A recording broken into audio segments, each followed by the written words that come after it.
We live. Good morning. Good morning, ladies. Good morning. I'm so excited, ladies. We have Letu all the way from Thailand, our first international guest on the show for coffee and conversation. Well, coffee here, there it's about 9. What time is it there? About 9:30 p.m. Yeah, it's like 9:22. 9:22 p.m. there because she's all the way across the world. Can you say hi to the ladies this morning? Hello, everybody. Thank you so much for joining us tonight. Yes, night there, day here, right? Right. We're trying to get these time zones, time coordinated, okay? So It's I'm crazy. excited. Good morning. Good morning, Ada. I'm excited to have her here. When I was in Thailand, she was a huge support system for me. Like we got through so much together, and the little look, she's like, yes. and the time that I was there. So I love this girl. I appreciate her. We have so many amazing stories in Thailand. We cried together. We laughed together. We just had a blast together in Thailand. And so I just wanted to go ahead and introduce her and let her go ahead and tell us about herself. Well, where do I start? Where are you from? Okay, so as you all know, my name is Lele Tuiglabantu. I know it's a bit difficult to pronounce my surname, but you can try it out. I am South African and I came to Thailand in 2019, so it's about 3 years since I have moved here. And can you tell us about your family structure? Who's living there in Thailand with you? Okay, so here I'm with my two babies, my girl and my boy. My boy is 4 years old, and my little girl is 5. And my life partner, who's the father of my kids, and we are just here and we're just living and we're trying to paint this town a little, give it a little bit of color. Yes, so she lives in Thailand with her entire family, her husband and her 2 kids. Now, can you tell us what made you migrate from South Africa all the way to Thailand? Okay, a few things that had happened throughout my whole life. So I think it's going to be important for me to take you on a journey, as in where I come from and the structure of my community and where, I hail from, basically. So I'm a sister to four brothers, and I have an older sister too. So I'm the baby of the family, right? And I was raised by my mom and my dad and my aunt. So while some people have like one mom and one dad, I was always the one that had two moms and one dad. So I was lucky in that regard.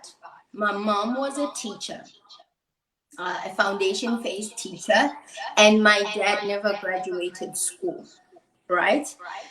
But he later became an entrepreneur. So I come from a family that is very open to new experiences, and we come from a community where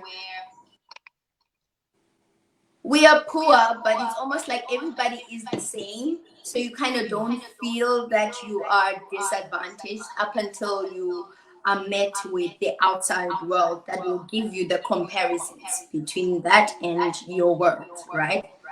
So I grew up in a family structure that, that was pro education. They always encouraged us to kind of look outside and don't just be confined to one place. There is life after, out of here and so on. So the one other thing that I wanted to point out is that coming from where I'm from, right? It has always been a dream to live outside of my home or outside of South Africa. So it's not a new phenomenon. It's not a new thing that we want to travel the world and all of that. Even though South Africa, from South Africa and in Fear Plus, my community, America was like the best place to go to. We didn't know any other places outside. But when I graduated, I saw that there are other places out here in the world, right? That's where I got to learn about different places and how people live in different spaces, right? So what motivated me to move to Thailand specifically is there was a lot of loss in my life over the course of the years. So I always felt like, I had to leave. I had to start over. I have to move. And because upon research, I found that Thailand is a land of smiles. So in my head, everybody is happy in Thailand. So, hey, that's where I'm going to go, right? And that, in combination with all the experiences I've had, I landed here. So it was the best decision I've ever made. I have to say that as well. Yes. And so when you got to Thailand, how did you end up finding work? How did you get into teaching English in Thailand? Because I know you have a bachelor's in criminology. So how did you go from there to teaching English in Thailand from South Africa? Right. So I studied criminology and sociology purely because of I always wanted to find solutions to my society's problems, right? And when I got my job in Port Elizabeth, which is now known as Ugqeberha, when I got my job teaching online, that's where I found the love to actually teach English. But initially, I wanted to study and study further into criminology because I wanted to basically come up with solutions for like crime, poverty, and all our societal problems. Now, what had happened is when I studied, when I got my certification and I got to Thailand, I learned that there is a correlation between early childhood experiences and and development further in your life. So these two things are not far apart. Right. If a child does not have a good foundation, we're basically setting them up for failure. They won't have good experiences going forward. So even though it's not a teaching profession as what it would be regarded as, it still has an impact on the early childhood experiences of the children that I'm teaching right now. So the goal for me is to learn as much as I can whilst I'm here, to recreate some of the magic that I've seen here. Because what I've found is that what is missing from my community is that it's not child-centered. And in Thailand, especially from the systems that I've seen and the schools that I've been to, they are really child-centered. So it's almost like they're giving power back to the children and giving them a solid foundation. And I want to be a part of that as well.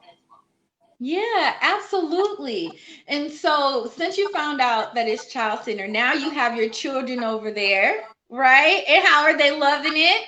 How are they adjusting to the culture? Okay, my kids are different. My daughter lives for the attention. She loves it. She loves the fact that she's the center of the attention. People want to touch her, people want to talk to her, and she's learning how to why, she's learning how to speak the language. Whereas my son, not so much. He doesn't want that kind of attention. He doesn't want too much. So it's kind of a balance. But I like the fact that I'm giving them these experiences because they are not just confined now to Fear Plus in South Africa, in Gqeberha, Port Elizabeth. Now they are literally world citizens, and I couldn't be more proud. Yes, that's awesome. And one of the things that I want to talk about, and this is one of the reasons why I moved to Thailand, was because of the cost of living. The cost of living was so low. Like I lived on like the 18th floor in a brand new condo building with an infinity pool outside. It was just amazing. And I paid a total of like $250 a month for my rent. And I was living in luxury, okay? Living in luxury. So can you go over some of the cost of living to live in Thailand? Wow. Okay. So one of the things that might shock people a lot is that it's really cheap to live here. Like you can live in luxury on a budget, basically. So depending on where you choose to stay, you can fit into a different tax bracket if you feel, right? For example, with the budget of about 45,000 baht, which is about 1,400 USD, you can rent a place, you can have special meals at a restaurant every day if you want to, Every and day. you can travel on a budget, right? All of that on 1,200. So most people live very comfortably within that budget. It is also important to note that because of the times that are changing right now and the pandemic that we are in, we are seeing that there are slight price hikes here and there, but it's still quite livable and it's doable. For a family of four, for example, we're looking at roughly about 2,500 USD. That's two bedroom in a condo, infinity pool, a sauna, a gym. Also, that's your food for the month. That's your travel cost for the month. So it's still not expensive at all, right? That's what I pay for one person here in the US. That's what I pay for me in the US. Yeah. You can literally bring your whole family and you can live basically. And check this, for like $2.43, you can have like a meal at a restaurant. So if you budget that for like the whole month, that's you eating at a restaurant every day. And the meals are so fresh and so good. Like here in America, the when I came back from Thailand to America, the portion size here in America are huge. The portion sizes in Thailand are smaller, but it's more healthier, and they eat a lot of fruits and vegetables and organic foods compared to over here in America. So I lost like 30 pounds living there for a year, and I walked a lot, and we caught the train. Yeah, so I've noticed this as well. Like people around here, they eat often, right? Yeah. And small amounts of food. So you can literally just walk and eat because there's like food vendors everywhere. So you literally just walk, pick up something, eat, and carry on. So even if you find like in certain condos, in certain places, they don't care much about the kitchen and the stoves and stuff because people don't really cook that much because they eat out most of the time. Yeah, so So that's what I lost a lot of weight too. Whenever I call home, they'll be like, "Are you happy? You look thin." are you happy? Yes, I'm very happy. And that's one of the things that I love, Leila, about Thailand is they are an outside culture. So I could literally leave my house and there was like food everywhere because it was people outside. So here in America, people are mainly in their houses and they're not outside as much. But that was one of the things that I enjoyed. And the markets. I enjoyed the Right. markets too. The markets are amazing because you find so many different gems. You find like souvenirs, you will find like different things that you probably would have to go to a mall to get, but you can find them at a local market, right? And when I say you can live on a budget, I mean it. You can literally have zero next to your name, and you can go outside and have the time of your life, because there's so many things that are happening all at once.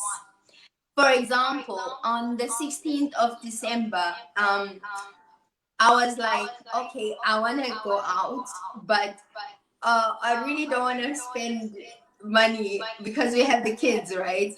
We only have like money for like ice cream and stuff.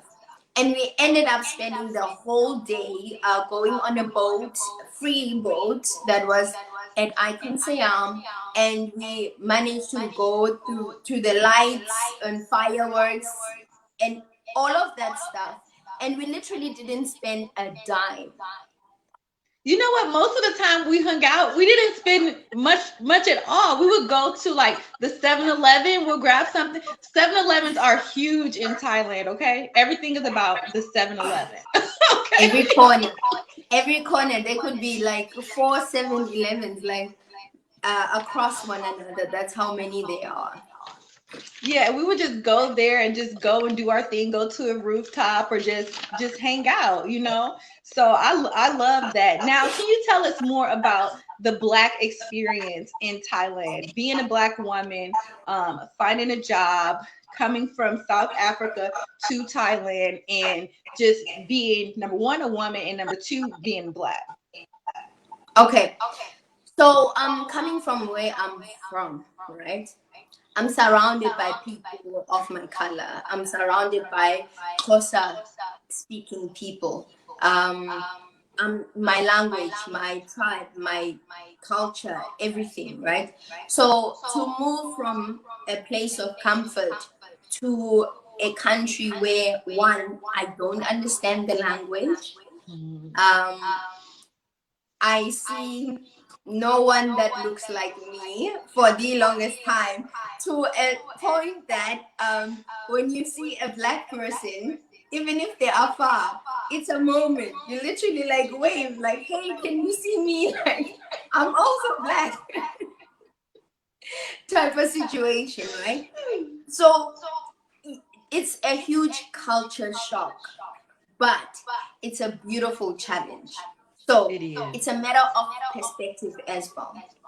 If you want that to get you down, trust me, everything about the country, like the people, the food, the climate, the language, it's gonna get you down if you want it so. But if you embrace it as an opportunity to learn, then you're gonna, take it up and move on, right? Now we go to the challenges. One thing that I've seen, like, it frustrates a lot of people is that people don't really know about uh, Black people, for example.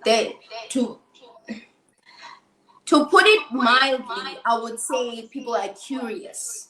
So when they see a Black person, it's like an moment. Like, people will stare at you. People will want to touch your hair.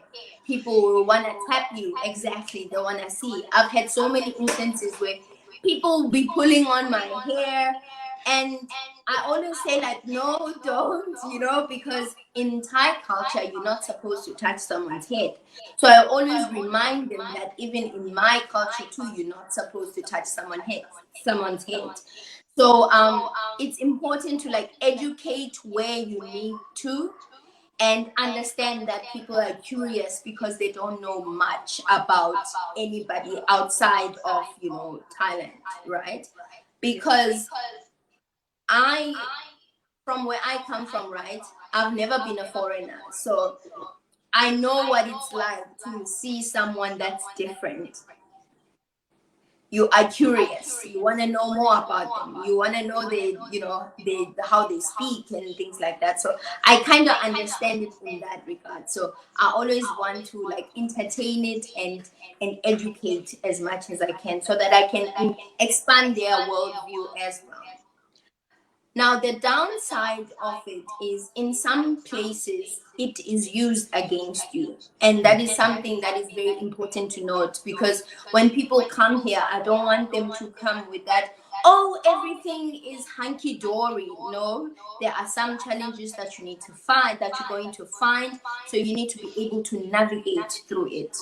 For example, when I first landed here and I was looking for a job, I remember an instance where they were like, "Oh, you speak so well, right? You speak so good. It's a pity we don't hire people like you, right?" And it's only one instance in the whole 3 years that I've been here. I have to say that as well. But because I come from a country that does not tolerate such. So when I sense a little bit of, racial discrimination, I always say, I wouldn't want to work for you as well. So thank you very much, and I move on. And I've found places, because God has really been on my side on this one. I have landed myself in spaces that embraced who I was. Right? Yes. So there's a good and a bad, but it's a matter of perspective in terms of how you want to navigate through it.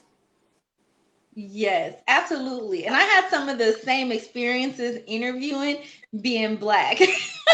And then in the school, and like you said, it's all about educating the people, right? So when I was in Thailand, I had these long braids, and people would chase me down in the grocery store just to try to touch my braids, just to touch my braids. And I'm like, no, no, no. But one of the biggest obstacles for me, it was the language barrier, right? So I would ask the question, and they'd be like, we don't have. And then I would find it, but I had to understand that they didn't understand what I was saying.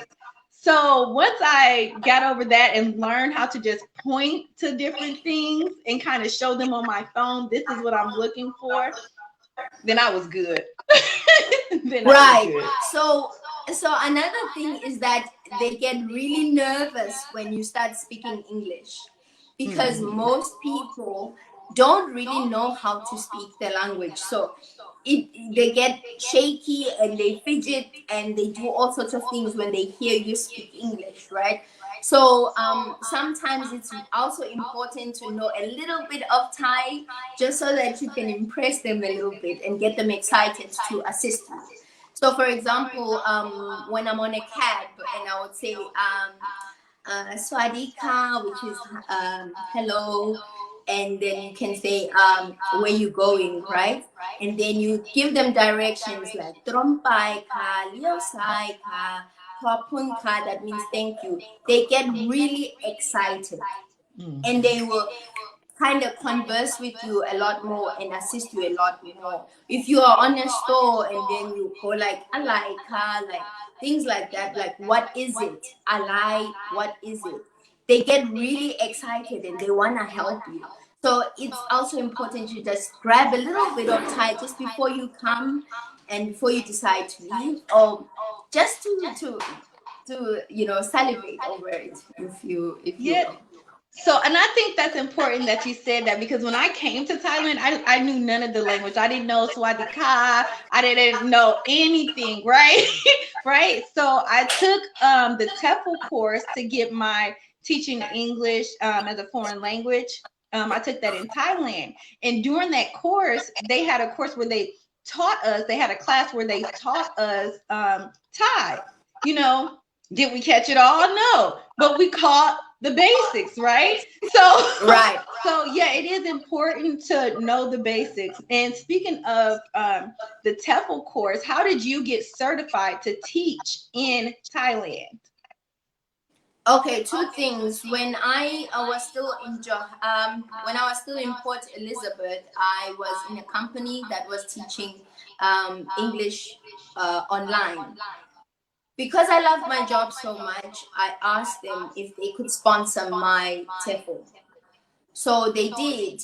They paid for it, and I got it, and I got certified. But it was only for online. So when I got to Thailand, I figured that if I want to start working in schools, which is in classroom teaching, I would need to have training in that too. So I then in Koh Samui, which is an island here, I then enrolled in a TEFL school for a whole month where I learned about the Thai culture and about different techniques to teaching in schools and in classes and so on. Oh, So wow. I have two TEFL. I have one for online and I have one for in classroom teaching. That's awesome. So, what advice would you give a mom who is considering migrating to Thailand, or even just visiting Thailand with her children? What advice would you give them? Okay. First and foremost, be prepared financially, right? It's not easy, but it's doable. Okay. Number two, it's important to go by yourself first. So don't just bring the kids, not unless you are coming on holiday, because it's different. On holiday, you're going to come to a hotel and you're going to be sponsored, for example, by that hotel. The hotel is going to make sure that all your basic needs are covered for you and the family. But if you are coming here to work, it's very important that you come by yourself first so that you can navigate the spaces without the hassle of having that added responsibility of the children, right? Number three, you need to read up on the certain visas that they have here for families, right? Because there is visas for kids. There is a visa for you, for if you are the one that's going to be working here. So dependency visas, and also how long and how much they are going to be, right? And some people prefer to have an agent that's going to run around and handle those hassles for you. But it's cheaper when you do it yourself. And I'm a person that kind of goes in and figures things out by myself first. And I don't want to want other people to meddle in, because I find that that's a very expensive, exercise. So just get to know how much it's going to be if you do it yourself, and whether or not you want that type of pressure, right? And now, both if you are traveling with the kids on holiday and on working, you have to understand that there will be challenging times. So your why needs to be very strong. So you need to be very strong in why you decided to do this in the first place, so that carries you through those challenging times. And lastly, have a support system, meet people, talk to people, make new friends. You never know. Everybody has a story. Everybody has a story around you, and some stories connect us in places further than where you met them. So for example, me and you, how we met. And right now you are back in America and I'm still here, and we still converse and we still talk and we still share. So a support structure around you is also very important, because being with kids in a foreign country is not really easy. So you need that support structure. Yes. And you can talk to any foreigner, because I know so many days I would just be out and about, and then I would see somebody and I would just start talking to them, and then we would end up having coffee, and then they would just give me all these success tips living overseas, and they would help me find work. They would help me with anything I needed help with, pretty much. How do I get on a motorbike? How do I take a tuk-tuk? How do I get a hostel? The overseas community of foreigners is very, very helpful, and you should definitely tap into it. So find out about groups online that you can join and speak to them, because they will also offer you information free of charge. You don't pay for that type of service.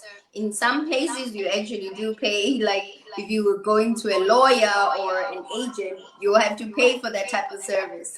But if you enroll in these groups like online on Facebook and things like that, you'll find that there's a lot of information that you will get that will be beneficial to you going forward. Yeah, and one of the things that I did, because I taught at a school and they had an assistant who actually helped me with immigration. So she would actually go with me, speak Thai to the immigration people, and help me with my immigration paperwork. So that was a true blessing for me, because I went to immigration one time and it was a whole mess. I couldn't figure it out. They couldn't figure it out. I was like, you know what? I'll be back. So just tapping into the Thai community or whatever community you're living in overseas, and actually, getting to know the people, because there are people who speak English and the language there in that country, right? That's right. That's right. And another thing that happened with me is, for the first time in my life, I was now a foreigner. So I kind of had to learn really fast how to navigate space and how to utilize people and how to utilize resources, how to make my money stretch a little bit further, and so on and so forth. So really, immigration is a nightmare. It is. You will spend the whole day. and and they just stare at you like, what do you want? But some days I went to immigration and it was smooth because they got used to seeing me, right? So once I Right. moved into my condo in Summit Pecan, they got used to seeing me at immigration. So they was like, okay, stamp, let's go. Something funny. So this one time we went to immigration and I was with the babies. So I was like, this queue is really long. Like, Amani, don't you wanna, like, my Amani is my daughter. Amani, don't you wanna run around and show people that there are kids around here? And luckily, one assistant saw us and put us like right in first row. And we had a smooth, visit on that day. And I was like, I'm gonna do this more often. I wanna bring the kids. To immigration and skip the line. So, is there Skip the line. anything else that you want to leave with the ladies? Because our time is almost up before we get off. Ada said, are there any translations app you could suggest? And so, after you answer that question, if you have any translations app you can suggest, is there any advice you want to leave with the ladies? Can you tell us more about your future ambitions and what it is that you have going on? Okay, translation apps that I use is purely Google Translate. It has been a darling. It has saved me. It has, led me, to my destination. So I have not looked for anything else. Um, Future ambitions. I'm working on a couple of projects. So whilst I'm here, I'm trying to learn as much as I can. So trying to get an NPO set up that will be woman centered and woman focused, and we want to and in collaboration with you, we want to get it off the ground. So that's part of the stuff that are on the pipeline. And being here has really opened my eyes to like opportunities. So I've seen like certain businesses, certain ideas that I can take home that will really be beneficial back home. So I would advise that even if you are coming here, whether on holiday or you are about to start teaching here, just first of all, make sure that you are certified and qualified before you come, because it can be a hassle if you get here and you find out that you need certain things or certain documentation whilst you're here. It's not a cheap, migration. It's a very expensive exercise. So you want to make sure that you are prepared first and foremost. So make sure you have your degree, make sure you have your TEFL, and make sure that you are tapped into these groups online, like Ebony's in Thailand is one of the famous groups that I'm part of as well. So they will share information as well, like-minded people, right? They will give you the information that you need. So make sure you have all the information at your disposal first before you decide to come, right? Number two, make sure you have your pen, your paper, because you are going to be seeing things that you are going to want to replicate. So take this as a learning, a learning experience, learning a language, learning different cultures, learning business ideas, learning, different things, so that you can go back and plow back to your community. Because I always want to say, I am not from here. I'm from South Africa. I'm from Fear Plus, right? And my community would benefit from half of the things that I've seen here. So I'm not just here, I'm jotting down certain things that I'll go and I'll replicate when I'm back home, so that my people can also benefit from this experience. Because it's not just a win for me being here and for my kids, it's also a win for them and for my family too. Yeah, absolutely. And while I was there, like I do the meditations, meditation tomorrow, ladies, meditation Mondays. And it really helps calm me because Laylentu met me like I was like this American girl, a sassy. But by the time I left, I was more calm. I was more peaceful. I was meditating. And so that's actually one of the things that actually changed my life that I learned in Thailand, and just being a collective society, because I saw how they all work together in Thailand and how they strive in Bangkok. And so, with the group, it helps with collaborating with different people. So you Right. take, and I love the way you say you take what you learn from that experience and you take it back home, Right, right. Right. So again, for the ladies that are watching, I also want to leave you with this, right? If you are a person like me, you need to understand that you are you are a beacon for some people. So there are people that are looking up to you. So you need to make sure that you try by all means and set the example, so that they can also dream because you were able to dream. So don't stay too long in uncomfortable situations. Leave if you have to. Understand that you being where you are right now is not the end. You are not supposed to be there. If it's too hot, trust me, when you leave and come back to come here to Thailand, or go to South Africa, travel the world, you'll see that there are other people that are like-minded like you, who can collaborate with you and working with you on your dream. So understand that you have people that are looking up to you. So always have that in mind. And that carries me. So whenever I feel like, oh, this is getting too tough, I feel like I need to go home, I always stop myself. I'm like, no, no, no, no. We have to push through and pull through.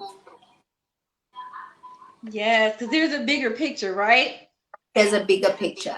That's correct. Yes. Well, thank you so much for doing this for us today. And we'll definitely have you back on the show for more tips about migrating and living overseas, and some more things that you have coming up in the future. So you guys have a great Sunday. Bye. Bye.